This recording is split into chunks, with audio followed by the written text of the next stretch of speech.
Bonjour à tous et bienvenue dans cette vidéo sur le mouvement d'un système dans laquelle je vais présenter le vecteur position. Pour décrire le comportement d'un objet au cours de son mouvement, nous réaliserons une étude cinématique.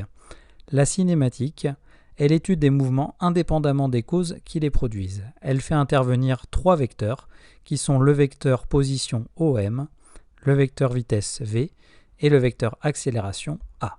Cette année, nous ne parlerons pas de vecteur accélération, mais nous utiliserons plutôt le vecteur variation de vitesse ΔV, qui est proportionnel à l'accélération. Le vecteur position, donc noté OM, est le vecteur qui va servir à indiquer la position d'un point par rapport à un repère, c'est-à-dire donc par rapport au référentiel qui a été choisi. L'origine du vecteur se situera à l'origine du repère O, et donc son autre extrémité correspondra à la position du point qui nous intéresse, donc souvent le centre de gravité, que l'on note M. Dans un repère cartésien orthonormé, ce qui sera utilisé dans tous les cas, donc ici si on prend un repère en 3 dimensions de centre O avec 3 vecteurs unitaires I, J et K, le vecteur position aura donc comme description OM égale X, Y, Z, donc les coordonnées du point M, que l'on peut également noter sous la forme x fois i plus y fois j plus z fois k, c'est-à-dire en le décomposant donc sur la base ijk. Je vais illustrer donc ces notions sur un schéma. Donc je considère un repère cartésien donc avec 3 axes. Ici donc l'origine O, les 3 vecteurs unitaires i, j et k, et je considère donc le point M que je vais suivre au cours du mouvement. Donc le vecteur OM qui se trouve ici donc va être décomposé dans cette base IJK.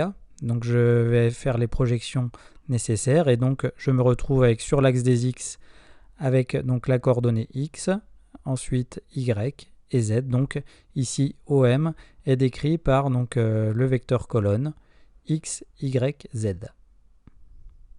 La plupart du temps, voire tout le temps, les mouvements étudiés seront plans.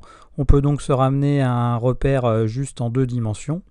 Donc avec toujours l'origine, les 2 vecteurs unitaires I et J, et donc la trajectoire ici donc, de notre objet. Donc si on prend un point M sur cette trajectoire, le vecteur OM se trouvera ici, et sera donc défini par donc, sa projection sur I qui est X, sa projection sur, avec le vecteur unitaire J qui donne Y, et on a donc un vecteur cette fois avec 2 coordonnées, OM qui est égal à X, Y. Le vecteur position est directement lié à une notion importante qui est la notion de trajectoire. Donc la trajectoire est l'ensemble des positions d'un objet au cours de son mouvement, c'est-à-dire donc l'ensemble des coordonnées des vecteurs position au cours du mouvement.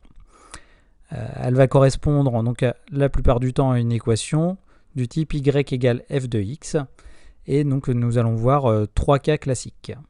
Tout d'abord, si la trajectoire est une droite, alors on dit que le mouvement est rectiligne, et donc on a une relation du type y égale ax plus b.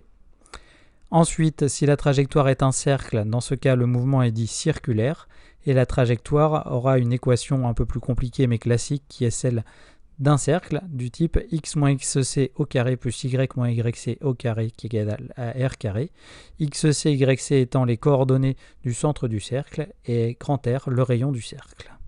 Et enfin pour finir, si la trajectoire est une courbe, alors le mouvement sera dit curviligne et il n'y a pas par contre là de relation simple permettant de décrire cette trajectoire.